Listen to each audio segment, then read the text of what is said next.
Hey guys, welcome back to my YouTube channel Millie's Moments. So let's get started.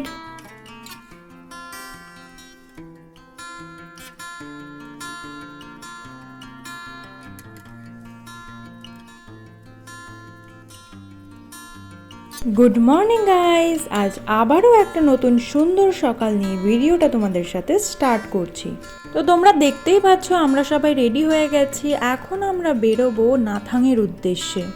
যতক্ষণ আমাদের গাড়িতে luggage packing হচ্ছে ততক্ষণ কিন্তু আমরা এই সুন্দর ভিউয়ের সাথে ফটোশ্যুট করে নেব। অবশেষে কিন্তু আমাদের দুটো গাড়িতেই লাগেজ প্যাকিং হয়ে গেছে আর আমরা এখন গাড়িতে উঠেও পড়েছি। গাড়িতে ওঠার কিছুক্ষণের মধ্যেই কিন্তু গাড়িটা ছেড়ে দিল। নাথাংয়ে যাওয়ার পথে কিন্তু আমাদের ফার্স্ট লোকেশন হলো ইকো নেচার পার্ক। বাবা মায়েদের গাড়ি কিন্তু আমাদের গাড়ির আগেই পৌঁছে গেছিলো আর আমাদের জন্য টিকিট কেটে রেখেছিল, তাই আমরা আগেই গিয়ে ঢুকে পড়েছি। এই পুরো পার্কটাতেই কিন্তু পাইন গাছ, চারিদিকে তাকালেই শুধু পাইন গাছ আর পাইন গাছ। এখানে দেখার মতন সেরকম কিছু নেই, তবে একটু সাইডে গেলে সুন্দর ভিউ দেখা যায়। সেরকম জিনিস বলতে কিছুই নেই পার্ক হিসাবে, শুধুমাত্র কয়েকটা দোলনা আর কয়েকটা বেঞ্চ রয়েছে।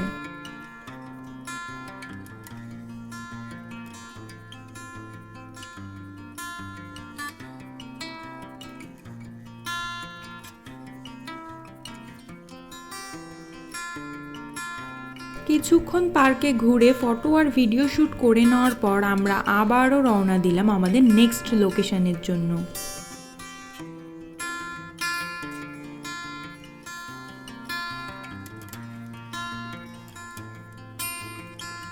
এখন কিন্তু আমরা সিল্ক রুটে রয়েছি আর এখান থেকেই আমরা থাম্বি ভিউ পয়েন্টে যাচ্ছি। যেতে যেতে কিন্তু এই রাস্তা দিয়েও সিল্ক রুটটাকে খুব সুন্দর করে দেখতে পেলাম, তাই তোমাদের জন্য একটা ছোট্ট করে ভিডিও ক্লিপ নিয়ে নিলাম। অবশেষে কিন্তু আমরা সেই থাম্বি ভিউ পয়েন্টে চলে এসেছি। হ্যাঁ, যেখান থেকে সেই সিল্ক রুটটাকেই ভালো করে দেখা যায়। এখান থেকে আমরা এখন বেরিয়ে চলে যাচ্ছি আমাদের নেক্সট আরও দুটো লোকেশনে।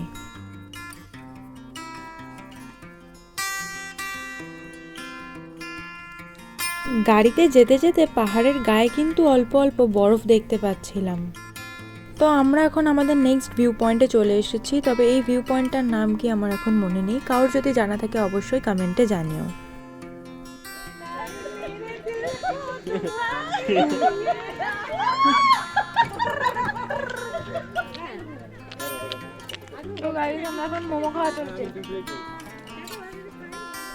আমার তো মোমো খেতে এমনিই ভালো লাগে, আর তার মধ্যে পাহাড়ি মোমো তো কোনো কথা হবে না। আর সবাই এখানে বলাবলি করছিল যে এই দোকানের মোমোটা খুব সুন্দর, তাই আমরাও খেয়ে টেস্ট করে দেখলাম। সত্যিই খুব সুন্দর। নাথাং যাওয়ার পথে এই ভিউ পয়েন্টের যে মোমোর দোকানটা খুবই সুন্দর মোমো করেছিল, খুব সুন্দর। তোমরা যারা যারা যাবে এই রুটে তোমরাও খেয়ে দেখতে পারো, ট্রাই করে। খাওয়া দাওয়া সেরে কিন্তু আমরা আবার নেক্সট লোকেশনের জন্য রওনা দিলাম।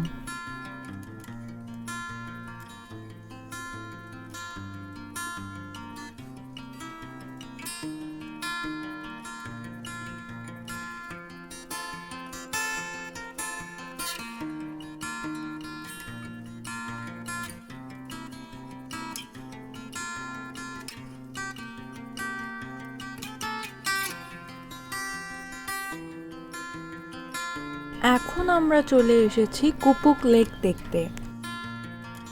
তো যাই হোক, কুপুক লেকের সামনে দাঁড়িয়ে কিছু ফটোশ্যুট করে নেওয়ার পর কিন্তু আমরা এবার সোজা রওনা দিলাম নাথাংয়ের উদ্দেশ্যে।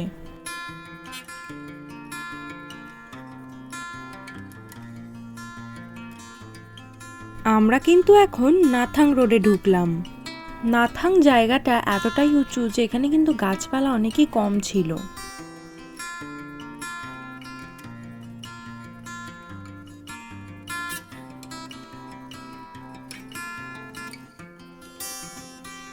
আর এখন আমরা যেতে যেতে কিন্তু রাস্তার চারিপাশে বরফ দেখতে পাচ্ছি। একটু আগেও কিন্তু আমরা বরফ দেখতে পাচ্ছিলাম, তবে সেটা অনেক দূর থেকে। তবে এখন কিন্তু আমাদের গাড়িটা একদম বরফের পাশ দিয়েই যাচ্ছে। ফাইনালি কিন্তু আমরা আমাদের হোমস্টের সামনে পৌঁছে গেছি।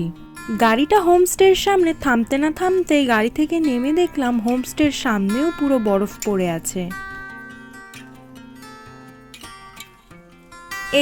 এই হলো আমাদের নাথাংয়ের কাঠের হোমস্টে। এটা হলো আমার আর সায়নিকার নাথাংয়ের রুম।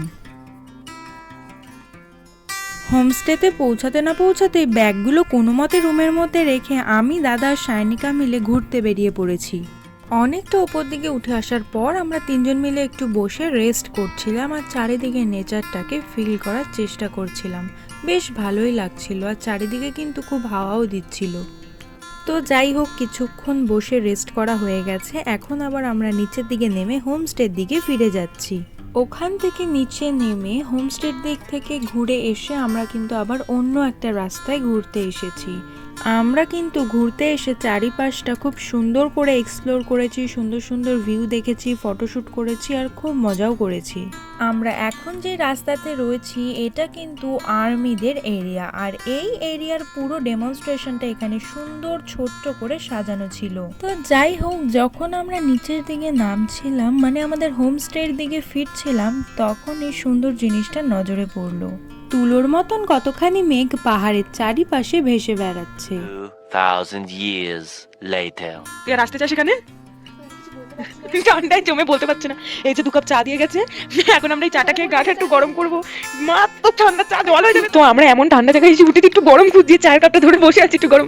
এই যে চায়ের কাপের গরম দিয়ে মুখ সেঁকছে, মানে এত ঠান্ডা মানে কি বলবো, বলে বোঝা যাবে না। ভাই আমার চাটা এখানে রয়েছে, হ্যাঁ এত ঠান্ডা, বাইরে চারিদিকে বরফ, বাড়ির সামনেও বরফ, মানে হোমস্টেটার সামনেও বরফ পড়ে আছে। ঘরের ভিতরে বরফ নেই। হ্যাঁ সত্যি নিচে একটা বালাপোষ পাতা, তারপরে ওপরে হচ্ছে কিনা 2 ভাঁজের কম্বল, এদিকে আমরা চাদর দিচ্ছি, তারপরও মানে অতিরিক্ত লেভেলের ঠান্ডা, বাইরে তো বরফ পড়ে আছে। তোমাদের সিনটা শুধু একটু দেখাই দেবো, দেখো এই যে আবার বিকালে শুনছি নাকি স্নোফল হতে পারে, মানে স্নোফল হলে আমরা জমে আর থাকতে পারবো না, পুরো কাঠ হয়ে যাবো, জমে এখানেই জমে থাকবো। মুখ শিখছি, উফ বাপরে বাপ, গাইস ভাই আর জীবনে আসতে চাই না। উফ বাবা, ভাই তাও এখানে না। ঠান্ডা পাহাড় ঠিক আছে, মারাত্মক ঠান্ডা, একদিন ঘুরে চলে যাই তাও ঠিক আছে, কিন্তু এখানে থাকা যাবে না কোনোভাবে। মানে এই যে থাকার ব্যাপারটা যে করেছিল বড় ভুল করেছে। এখান থেকে আরেকটু টপে গিয়ে একেবারে নামে ঘুরে যদি আবার নেমে যেত সবচেয়ে বেস্ট হতো। মানে ঘুরে যাও না, নামিনি কি ভুল করেছি আমরা জানি, ভগবান বিরাট ঠান্ডা।